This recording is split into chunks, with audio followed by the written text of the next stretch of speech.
A finales de año recibíamos a otro exconcejal en nuestro programa, a un hombre que había presidido durante muchos años el Club Ciclista Vigués y que se quedaba seriamente sorprendido de la libertad que teníamos en nuestro programa. Hubo un momento en que paró la entrevista y dijo, pero ¿esto nos van a dejar publicarlo? Y esto es parte de lo que nos contestaba Carlos Núñez. Es el caso de... En fin, me estoy metiendo quizás en camisas de 11 varas y van a empezar a llamar a Televigo, pues llamando la atención de cómo permitís a este irreverente que hable así, de esta manera, de los grandes próceres de Vigo. Es lo mismo que el caso de García Barbón. No lo voy a abordar, lo abordaremos en otro momento si se me da esa oportunidad, pero... bien, García Borbón ha sido un prócer que ha dado tantas cosas a Vigo, ha sido un hombre solterón que ha tenido una gran fortuna, que ha dado muchas cosas a Vigo, pero no nos olvidemos que el 90% de su gran capital vino de la trata de negros, ¿verdad?, de África al Caribe. No olvidemos tampoco de lo especulativo que era aquel hombre que fue Policarpo Sanz, ¿verdad?, en fin, etcétera, etcétera, etcétera. Entonces, el lado negro de todos estos prohombres de la ciudad no nos llega hasta nosotros, únicamente nos llega su nombre, su carácter filantrópico y solidario con la sociedad viguesa, pero nada, y sus manías, eso de entregar el Museo Castrelos, pues siempre y cuando se tenga aquel librito allí colocadito y no se puede cambiar de sitio y tal. Pero tantas cosas negras ha tenido también esta ciudad, muy grandes. Entre ellas, el de haber construido mal la ciudad, el de haber dejado la ciudad en manos de los especuladores. Especuladores, no me miréis porque sabéis perfectamente que tengo la razón. Y tengo la razón porque no habéis respetado en lo más mínimo la idea de Antonio Palacios. Podéis haber especulado igual con el territorio, pero dejando amplias plazas, amplias avenidas y una ciudad radial más lógica. Y sin embargo, fuisteis los primeros en echar abajo eso.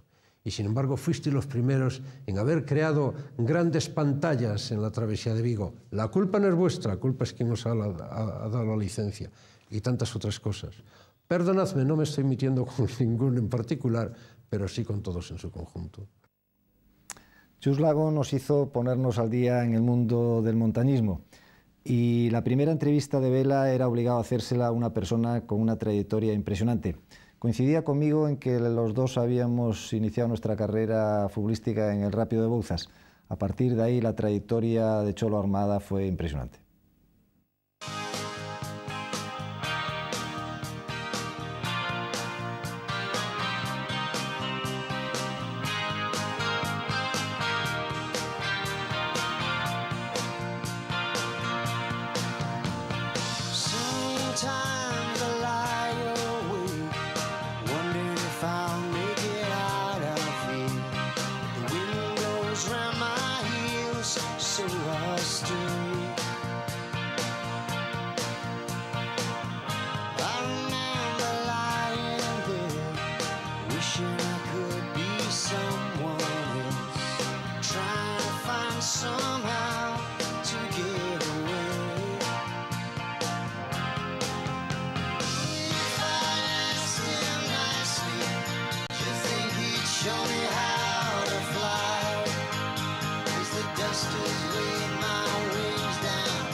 A los amigos no puedes negarte, ni siquiera cuando te van a robar 14 meses de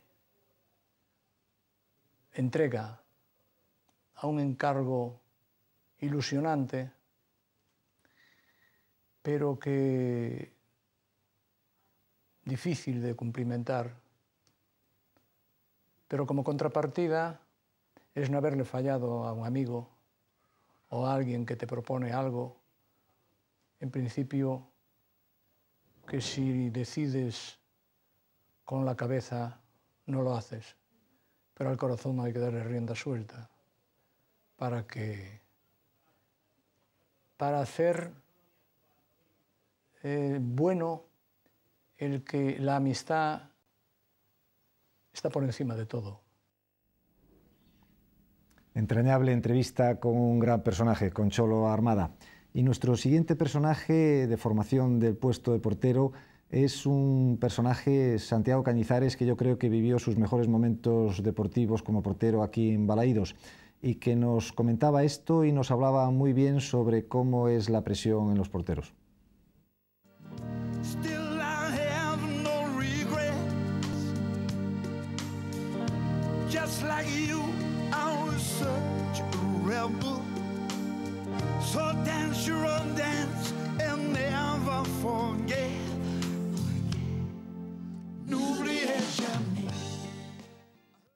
Balaídos para mí fue, yo creo que los momentos más bonitos que he pasado en el fútbol se pasan en Balaídos. No sé, ¿no? Tenía una conexión especial con la gente, se me trató muy bien desde el primer momento y así es muy fácil jugar muchas veces, ¿no? Unas veces cuando no llegaba pues pegaban en el poste, por decirlo de alguna manera, ¿no? O sea que a mí se me hizo bastante fácil mi paso por Vigo porque me facilitó muchísimo las cosas la gente de Vigo. He vivido 2 años entrañables. ¿Tú cómo has manejado esa presión a lo largo de tu carrera hasta ahora? Pues es como una droga, ¿no? Es algo que si un día te falta, pues lo vas a echar de menos, porque se pasa mucho miedo, ¿no? Estás pisando la raya del gol, ¿no? Un error es gol, no hay ninguna otra solución. Y obviamente pues tiras por tierra tu trabajo personal, el trabajo de tu equipo, las ilusiones de tu afición. No sé, por supuesto que conlleva una gran presión el ponerse en la portería. Lo que pasa es que el que se pone en la portería es porque le tiene un gran placer a esa presión, tiene un gran placer a sentirse así y por supuesto tiene pues auténtico satisfacción cuando acaba el partido y ha conseguido pues superar la presión y no solo eso, sino haber podido ganar el partido desde la línea del gol.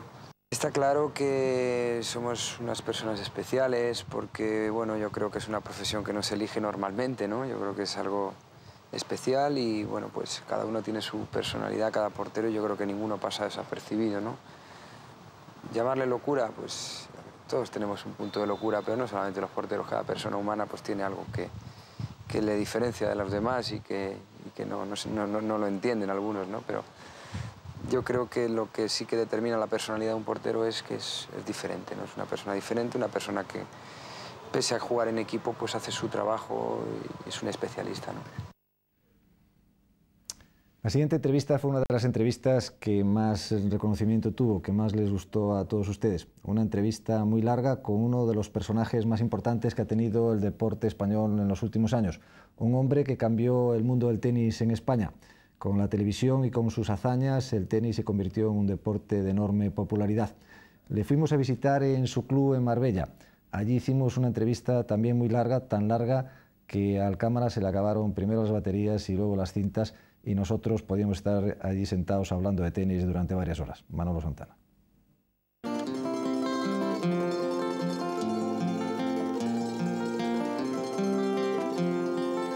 The sun goes down and says goodnight.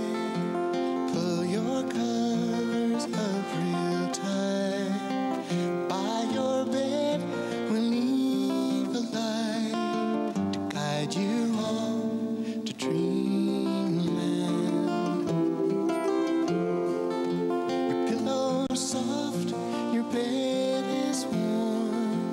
Your eyes are tired when day is done. One more kiss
no entendía el porqué lo de Super Manuel.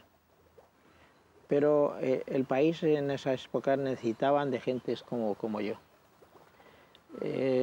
Éramos personajes que durante el régimen de Franco pues era importante el que hubiera estos deportistas o estos directores de cine o escritores que vivían en España, pues intentar apoyarles al máximo, y era una especie de, quizá demasiado en un momento determinado, de que tuvieras tanto apoyo de los medios de información y de la gente a tu alrededor, pero es que nosotros nos convertimos en personajes importantes del régimen en aquella época, pero indudablemente yo te puedo garantizar que decía, joder, como no me ponga los pies en el suelo me va a pegar una torta, que no, porque claro, era demasiados halagos, pero yo sabía realmente lo que yo valía como tenista y como persona, y afortunadamente eso me ha hecho hacer las cosas que he hecho y que puedo hacer, porque nunca he estado volando sin saber dónde iba, ¿no? Sino saber que tenía los pies en el suelo.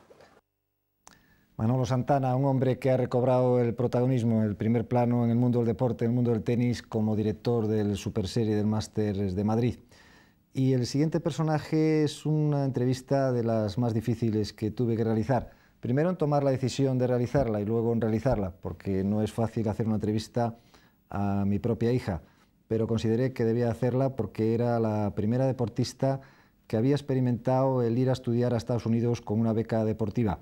Se fue a los 17 años y desde entonces pues ya no ha vuelto a Vigo, porque de la carrera universitaria en Estados Unidos ya pasó al mundo del trabajo, y todo ello conseguido evidentemente por el mundo del deporte. En Auburn yo iba a clase, pues en Estados Unidos te puedes configurar tus propios horarios, porque así la gente pues, puede compaginar los estudios con el trabajo, con los deportes, con otras actividades. Entonces nosotros nos teníamos que configurar el horario de 8 de la mañana a 12 y empezábamos a entrenar a eso de las 2 y muchas veces hasta las 7 u 8 de la tarde. Auburn siempre yo lo he visto como una universidad para atletas que quieren seguir siendo atletas una vez que acaben sus estudios, y de hecho muchos jugadores han sido jugadores de béisbol o de fútbol profesional después de graduarse de esta universidad. En España el deportista joven simplemente tiene una elección, que son los estudios o el deporte, y en Estados Unidos esa elección nunca la tienes que hacer, porque se compagina perfectamente el deporte con los estudios. Se compagina si quieres ser profesional y te vas a una universidad como Auburn o como Miami o como Louisiana o Mississippi, y si quieres simplemente compaginarlo como un hobby y no dejar el deporte, porque es que el deporte te puede aportar muchísimas cosas, seas profesional o no, pues te vas a una universidad más del estilo de Boston, que pues 3 horas al día de tenis está fenomenal y el fin de semana jugando campeonatos, pero no te obligan a hacer una decisión tan fría y dura como es o el deporte o los estudios. El tenis le posibilitó a Mónica el poder estudiar su carrera en Estados Unidos, primero, como decía, en una universidad sureña, en Alabama, en Auburn, una universidad fundamentalmente dedicada al deporte, con olímpicos, y luego pasó a una universidad más académica, a Boston University, donde el deporte pues, ya no estaba en un primer plano como en Auburn, lo cual me permitió también a mí enriquecerme en cuanto a en las visitas, poder conocer el mundo universitario, el deporte con el mundo universitario, lo entrelazado que está en las universidades americanas y del cual se podían copiar cosas realmente importantes. Y del mundo de los estudios y el deporte pasamos al mundo del fútbol y los estudios. Un catedrático, un hombre que estuvo aquí en el Celta, que jugó conmigo en el Compostela, que cuando le hicimos la entrevista era en ese momento consejero de Contas, y un hombre que sabía expresar las cosas tan bien como lo hizo Joaquín Álvarez. Un problema ni de pobreza, ni de pan, ni incluso de perder la vida por conseguir cosas. Yo pongo en primer lugar la libertad, ¿no? Y la dignidad de las personas. Sin libertad, los pueblos se ahogan en la barbarie, y teniendo pan, pero a costa de la dignidad, es una mala combinación, ¿no? Fantástica las reflexiones de Joaquín Álvarez, un hombre completísimo, como les decíamos, un hombre que supo aprovechar también su carrera deportiva sin dejar de compaginarla con los estudios y que ahora ocupa un cargo importante. Y de Joaquín Álvarez pasamos a un hombre que con su fuerza de voluntad mueve montañas. Un hombre que nos impresionó en la entrevista y que nos impresionó también pues viendo las imágenes que van a ver de cómo consiguió una de sus medallas en la Paralimpiada de Sydney, concretamente en relevos. Hablamos de Sebastián Rodríguez de Chano. A nosotros se nos exige como deportistas de élite, en todos los niveles, ¿eh? Y el entrenamiento nuestro, pues tienes que compaginarlo. Yo siempre digo que yo no vivo de la natación ni del baloncesto. Yo para vivir tengo que vender el cupón de 11. Y, desgraciadamente, aquí en este país en el que vivimos, a veces se resalta más lo malo que lo bueno. Y lo malo digo a veces entre comillas, ¿no? O el pasado de las personas.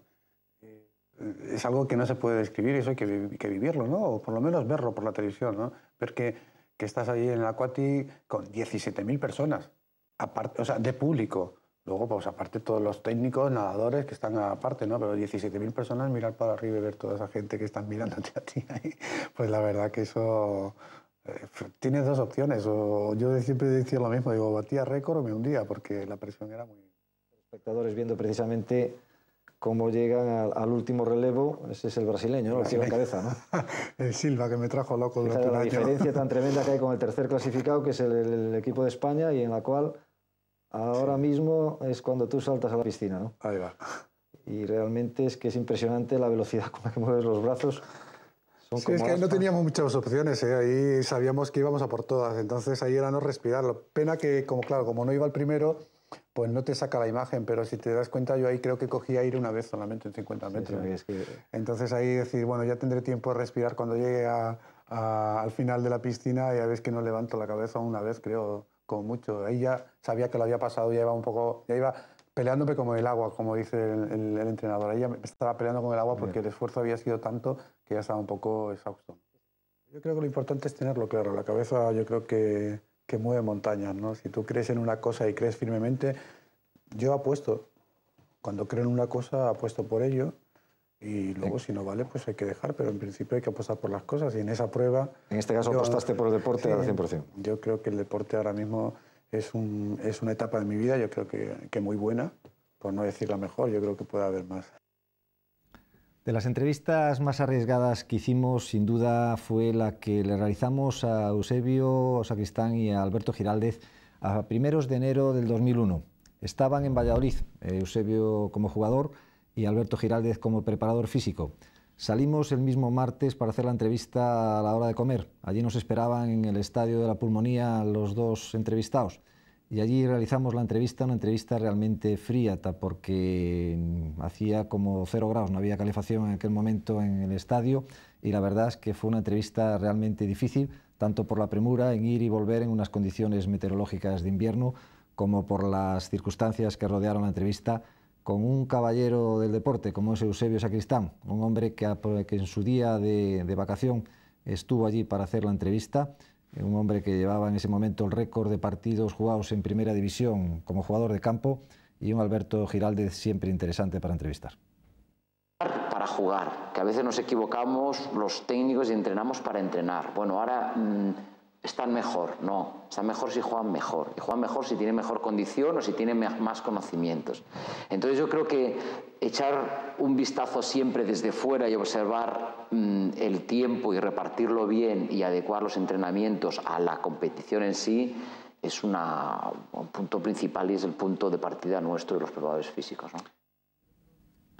Poco después les descubríamos a todos nuestros seguidores en el programa a un personaje muy de actualidad actualmente, pero que en aquel momento no era tan conocido, a un hombre que había estudiado con nosotros en los jesuitas y que lo trajimos aquí pues porque era un hombre que, aparte de toda su actividad profesional, la compaginaba con correr maratones. Ventura Pérez Mariño. Un corredor contra mí mismo exclusivamente, pero es muy sencillo si uno entrena, y todos los que entrenan esas jornadas largas de entrenamiento para correr un maratón y perseverancia, la ilusión es correr un maratón y hacer una marca importante para uno, no por la marca en sí mismo. Y ese hito de los maratones es el de Nueva York. Nueva York es una ciudad muy inhóspita, en líneas generales, muy individualista, como todas estas grandes ciudades, y más Nueva York. Pero el día del maratón se reconvierte y se hace una ciudad absolutamente solidaria, lo contrario del día habitual en Nueva York. Solidaria, donde se anima a todo el mundo, donde salen en los barrios orquestas, donde hay unos millones de personas animando a los corredores, de forma que no te puedes parar, porque aún sin saber inglés estás entendiendo lo que te dicen, que es llega a la meta, corre, participa. Es precioso. Y después está magníficamente organizado, como los americanos hacen las cosas, que son tan pragmáticos y tan eficaces, por otro lado, no en estas últimas elecciones que contaban mal los votos, pero en líneas generales sí. Y hace que aquello funcione todo muy bien, y es todo un espectáculo. Desde luego, para la gente que es aficionada, lo mejor es correr el maratón de Nueva York. La siguiente entrevista que les vamos a ofrecer es con un personaje al que todo el mundo le gusta entrevistar. Un hombre que ha sido todo en el mundo del fútbol. Primero como jugador y luego como entrenador y ahora incluso en la sombra. Un hombre al que entrevistamos y que realmente yo creo que nos descubrió cosas que yo desde luego nunca había oído. Johan Cruyff. A mí, aparte de ganar, pero acostumbrarme a unas circunstancias totalmente diferentes, otra cultura.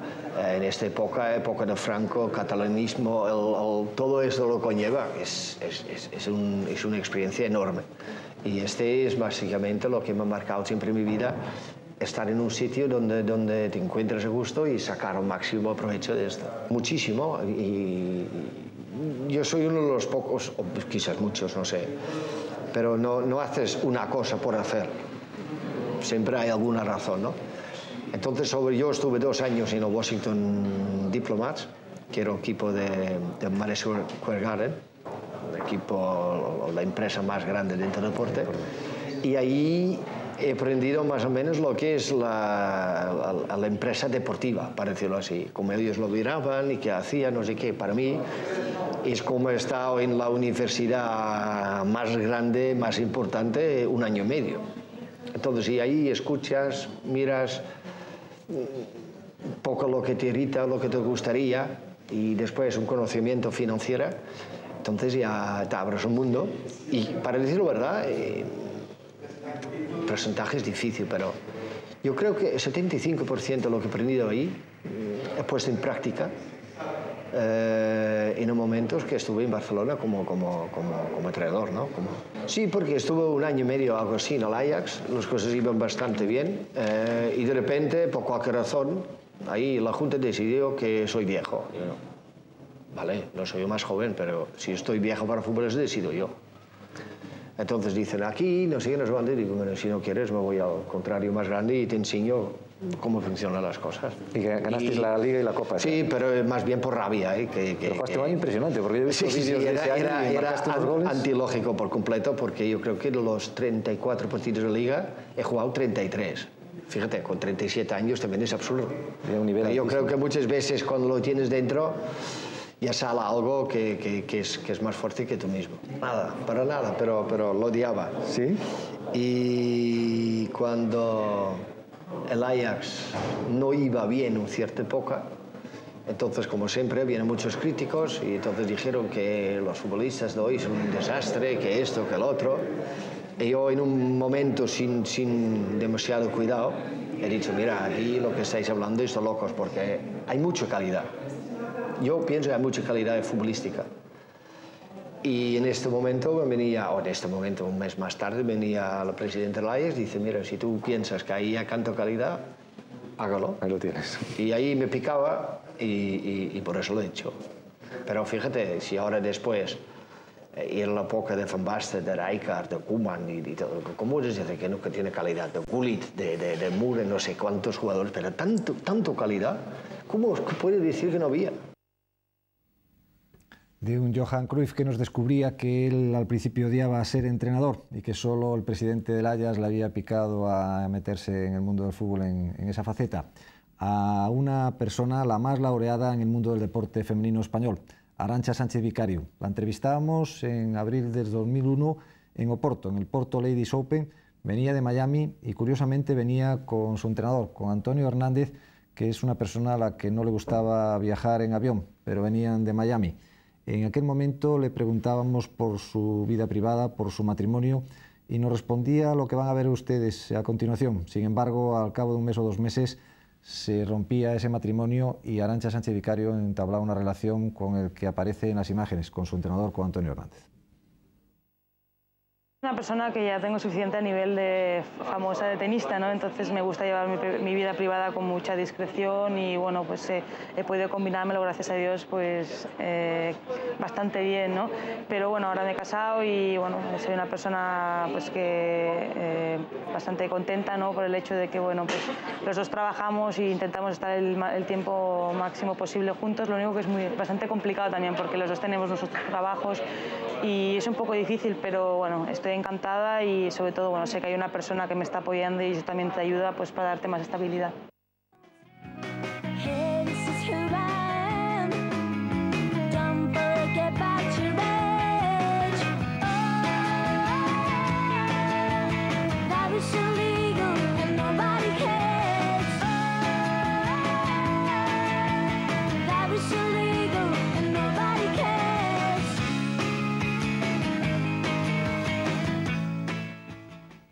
Tras la imagen de Arantxa Sánchez Vicario con Antonio Hernández, con su entrenador y su pareja actualmente, vamos a publicidad un minuto y enseguida seguimos.